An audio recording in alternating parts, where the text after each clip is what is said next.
following program was provided by an independent producer solely responsible for its content. The opinions expressed do not necessarily represent the views of this station, its staff, board of directors, or underwriters.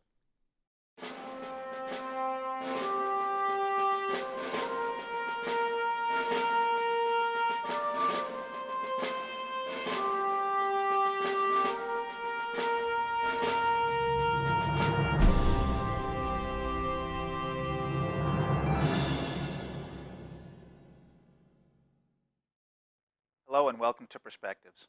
My name is David Schoeneman and I'm your host on this program. I'm also the alderman for Ward 3 here in the city of Nashua. On Perspectives, if you've had a chance to watch the show in the past, you'll know that we take a look at state, local, and national level issues on a wide variety of topics. We do this in order to keep you informed, primarily so that you're an informed voter every November.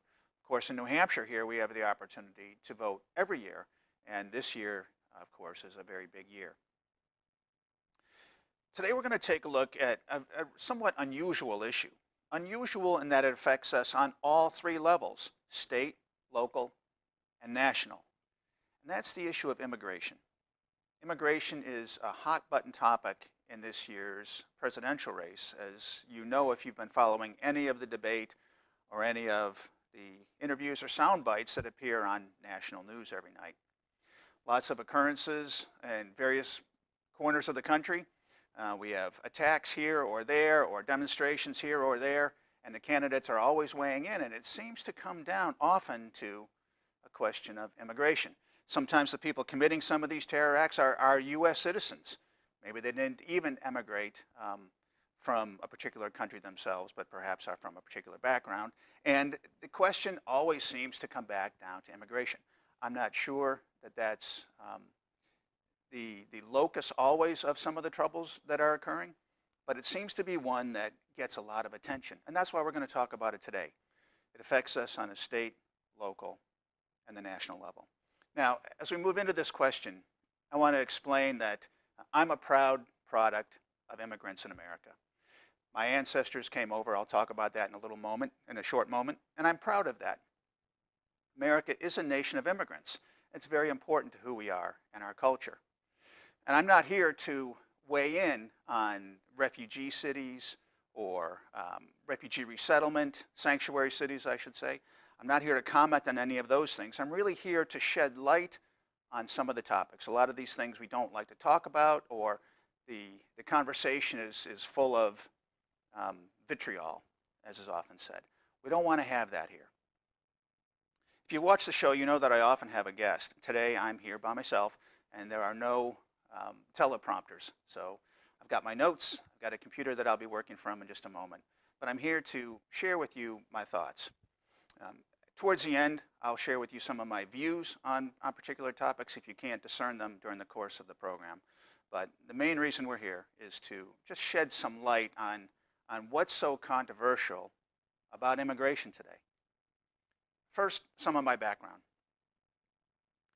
I'm a second-generation American. My ancestors, my father's relatives came over in the 1800s from Germany.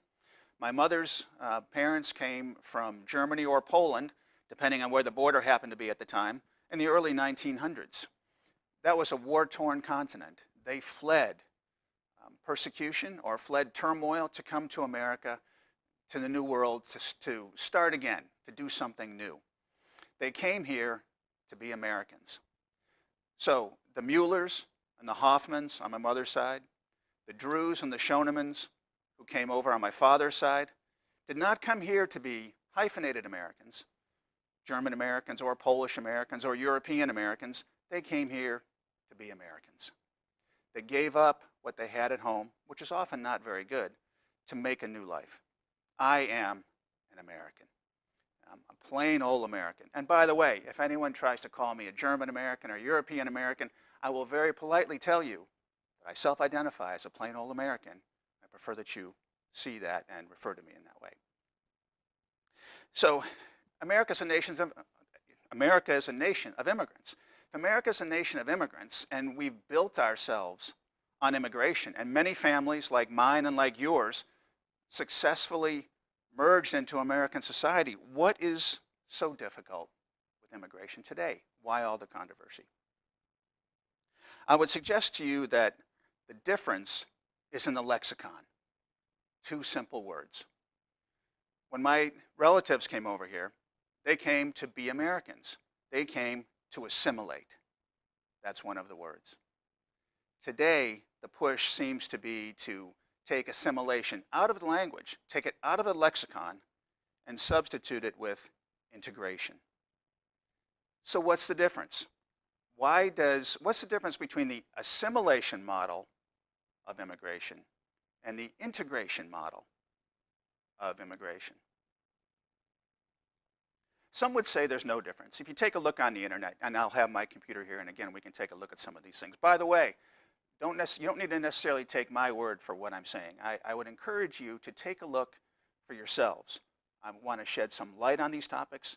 In 27 minutes, we can't cover them exhaustively, but I just want to give you a glimpse into the issues so that you can do your own research and your own homework. So what's the difference between assimilation and integration?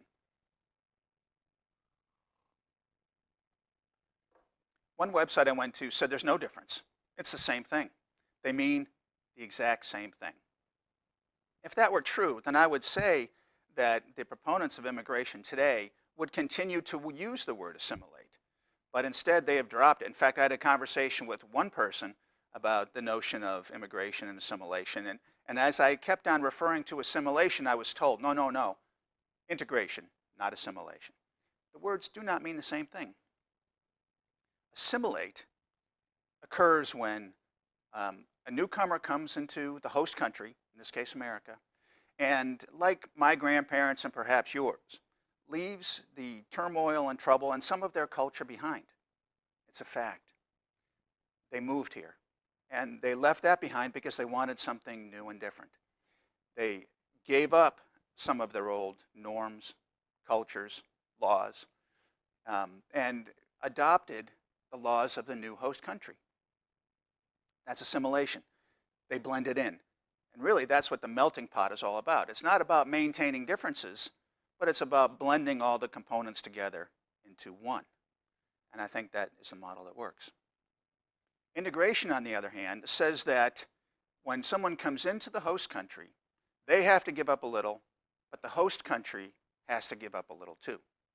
And while the newcomer will adopt some of the norms and laws and rules of the host country, they will keep some of their own. And in fact, the host country needs to adopt or adapt itself to some of the newcomers' norms, laws, and rules. That's a definition of multiculturalism. Multiculturalism has not succeeded real well in Europe, as I'm sure you've noticed if you've taken a look at the news. There are pockets of cultures in various countries that are really completely foreign to what the host country stands for. That's multiculturalism. That's not assimilation, that's integration or forced integration, which again, in my opinion, doesn't really work all that well. Let's segue for a moment to the Brexit vote in England. The Brexit vote in England was largely based on immigration issues. If you read any of the commentary or any of the exit polling, and by the way, they had more people turn out for that election, for that vote, than for any vote in the past. Part of that could be because the population now is larger, but a very high turnout, very high interest on the part of English people, and who are very, very passionate about this. But the notion of open borders and multiculturalism and the problems that came along with it are, I think, what drove much of the population, the majority of the population, to vote to leave the EU. I only point that out because I want to make sure that you understand the weight of the issue. And I think that issue boiled down to immigration, and I think it boils down to the difference between the old school immigration that my grandparents and perhaps yours adopted, which was assimilation, in favor of the new definition of integration. So that's what we're faced with. We have assimilation versus integration. One where the newcomer adapts him or herself to the host country rules and norms, and the other where the host country has to do some adaptation itself. Now, where does the push for integration come from? What happened to assimilation? Why has assimilation dropped out of the lexicon?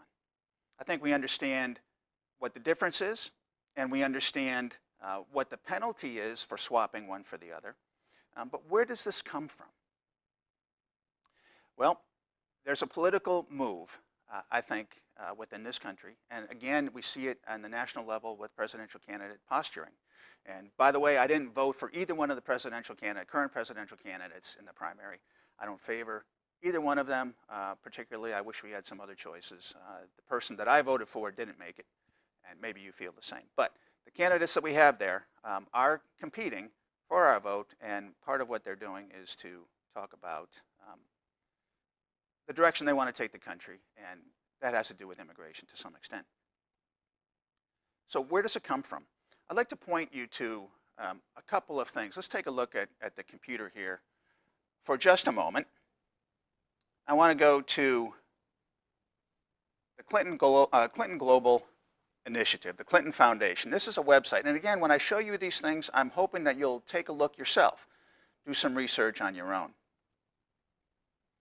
Clinton Global Initiative has partnered with Welcoming America.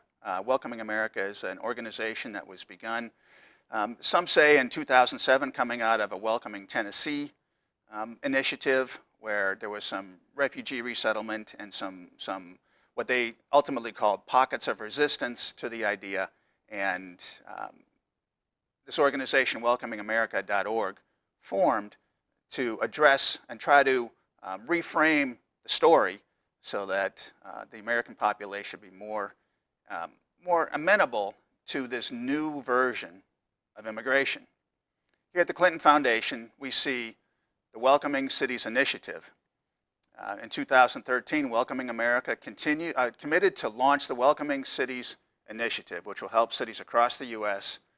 to collaboratively advance a positive immigration agenda. That positive immigration agenda is about integration, not assimilation.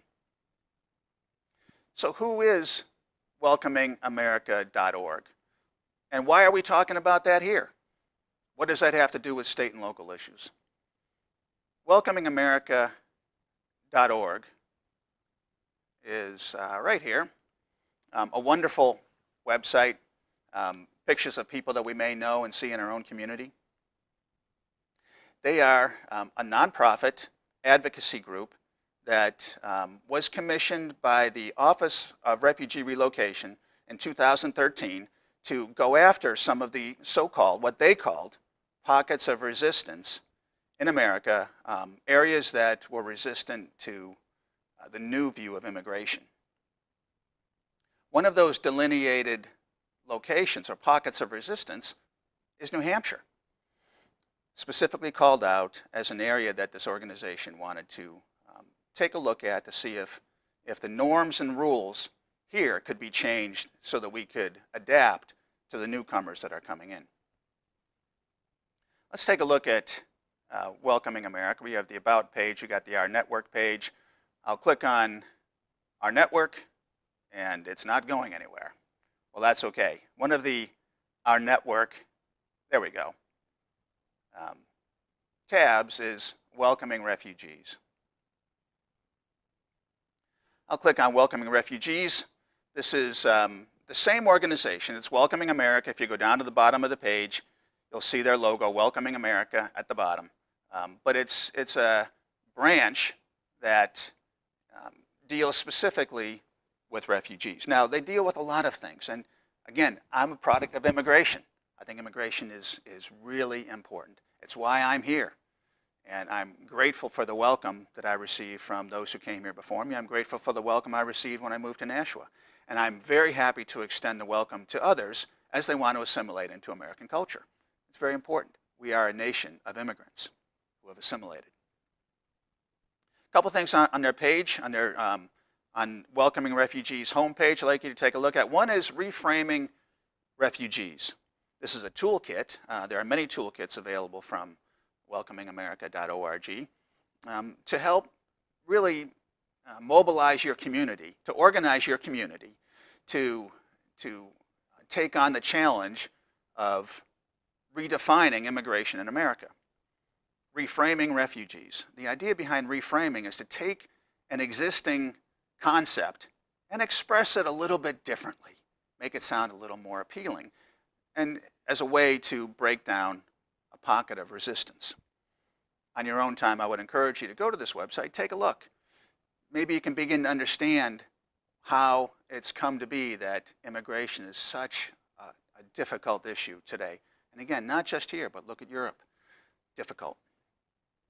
Below that, on the left-hand side there, we can see another toolkit that's available, and that's called Stronger Together. Now, have you heard that before?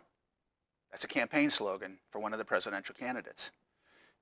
I'm not saying that, that they're endorsing this candidate. I don't know for sure. I don't know what's in their minds. I can tell you that the Clinton Foundation does have a link to Welcoming America, and Welcoming America does have a tab on their website for welcoming refugees, which in turn has a tab that says Stronger Together. There seems to be a link. I don't know. Seems to be there. So here's another example. These toolkits, if you go into the toolkits and take a look, do a word search on the word assimilate, do a word search on the word integrate, and I think you're going to see many occurrences of one and very few of the other. In fact, before the program started today, I went into this particular website and I typed in up here, assimilate. I do a search on this website for assimilate, and my search yields no results. If I do a search on integrate,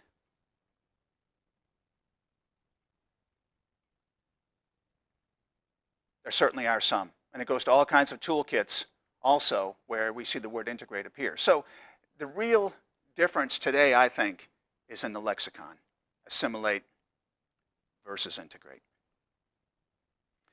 We'll take a look at some other web pages in just a moment. But I want to just, again, reflect on this question of assimilate versus integrate. How is it that the entire immigration debate can come down to two words?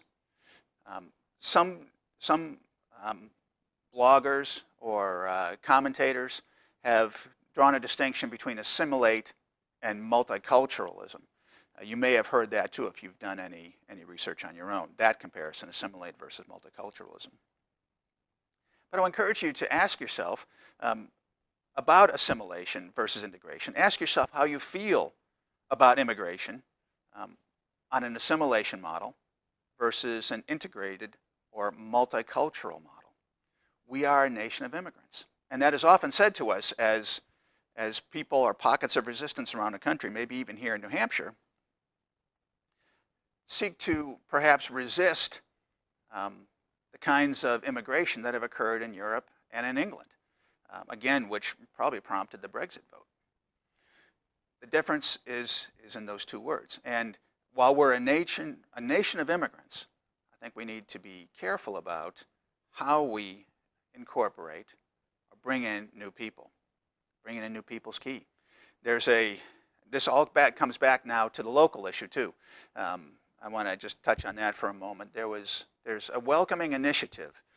It's resolution 16-068, which was amended on Monday evening. If you watched the meeting of the Personnel and Administrative Affairs Committee on Monday, I think you would have seen a very interesting conversation, debate that touched on immigration.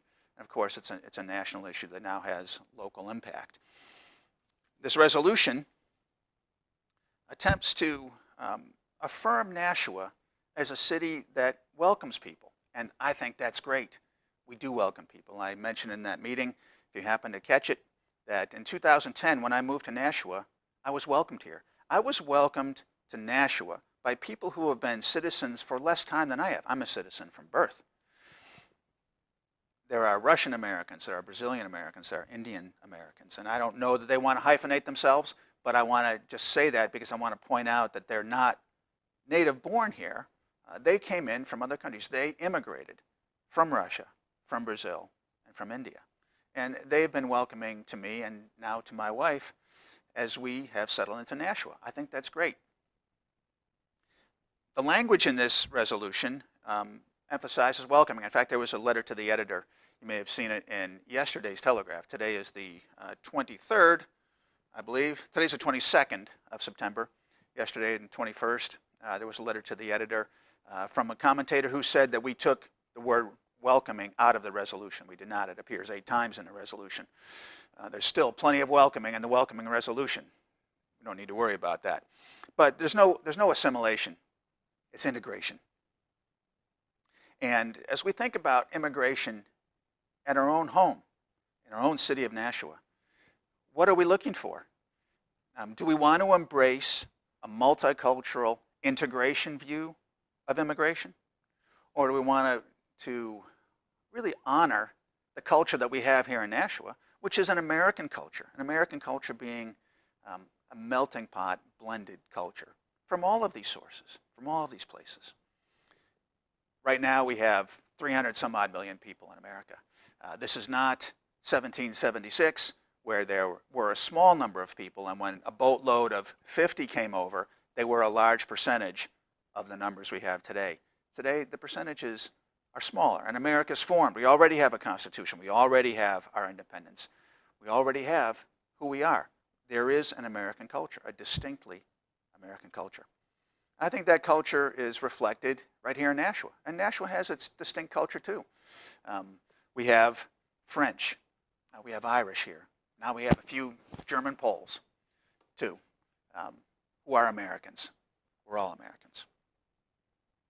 So as we think about things like the Welcoming Initiative, and we might automatically say, yeah, we have to go along with that. Of course we have to go along with that, and we do because we're welcoming. But we should be careful to understand what's really at work. Some of the wording in the Welcoming Initiative came from welcomingamerica.org. Not all of it, some of it did. Welcomingamerica.org has a page, a downloadable PDF, many downloadable PDFs, which give advice to the community organizers and tell them how to word a resolution that the city can adopt that will essentially, in my mind, co-opt us into going along with the newly defined immigration. Remember the page I showed you before, reframing refugees. Well, it's reframing immigration, reframing American culture. And is that a good thing? Or what do you want? Do you want to be reframed? Or do you like American culture? Again, I'm an immigrant, or son of an immigrant. And I am not here to disparage immigrants or immigration. I like it. But, as I said in the beginning, I'm not here to tout my own personal views. But if you listen and discern, I think you'll understand that the view that I subscribe to is that assimilation is the model that we should be following, not integration. Now, integration, it's a nice word. But when it's used the way it is in immigration now, it promotes really a drastic change in the way immigration has worked, and its intended purpose seems to be to change America, not to remain the haven for people that are fleeing war-torn countries back home. That's why my relatives came here, to flee evil back home, and we need to still be welcoming to new people who want to come over to do the same, who see in America the opportunities that they don't have at home and long for the freedom and the individualism and the opportunity, the economic opportunity, the personal opportunity, the freedom to worship, the freedom to speak, the freedom to do what you want to do. Not without consequence, but we don't want to encourage irresponsibility, but the freedom to come here and to live a new life. That freedom is available when there is assimilation. Integration, multiculturalism, hasn't worked for anybody in Europe. It certainly hasn't worked for the French, I wouldn't say, but I'm not sure that it's worked for the people who have come into France either. That's not a benefit. So really nobody benefits from the integration model, except maybe those who are pushing it on us. And I don't know the answer to that. Why is the Clinton Foundation pushing this? Why is welcomingamerica.org pushing this? Where is the gain in that? I think there is gain for America if immigrants come in and assimilate, and I think there's gain for immigrants who come here and want to make this country their home. We're nearly out of time. Time always goes by quickly on this program, even when I'm sitting here talking by myself. Thank you for tuning in. I would encourage you to take a look at the immigration issue and think about some of the things that I've said here. Why is it a hot button? I think it's a hot button because of a subtle change in language. As that person told me when I was speaking off camera some time ago, I said, I think assimilation is great. And this person said, not assimilation, integration. That's the new watchword. Think about that. Observe it in your own conversations about immigration. Observe it as you read articles. When you read about immigration, see what it says. Does it say assimilate? Does it say integrate? That's a big difference. And then as we move forward into the election season, think about which candidate stands for assimilation, if either one does, or which one stands for integration. As you think about or read stories in the paper about the welcoming resolution, again, welcoming is great. Think about what's conveyed. And as we move forward in this resolution, are we endorsing integration over assimilation? What's the model for Nashua? Thank you very much for tuning in. My name is David Schoeneman once again. I'm your host on Perspectives. If you have any questions or comments, especially on a difficult topic like this, I'm very glad to hear them. Please email me at perspectivesnh@gmail.com. I have received a couple of emails. That's where I got the link to the Clinton Foundation, and one of my viewers contacted me and passed that along. And another constituent emailed me today and said that we really do need to look at this carefully, which is why we're doing the show today as we are. Thanks for tuning in. If you have any questions or comments, please let me know, and we'll see you next time.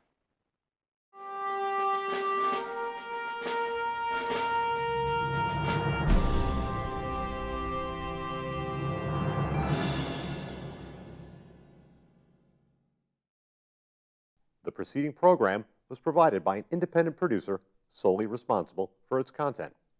The opinions expressed do not necessarily represent the views of this station, its staff, board of directors, or underwriters.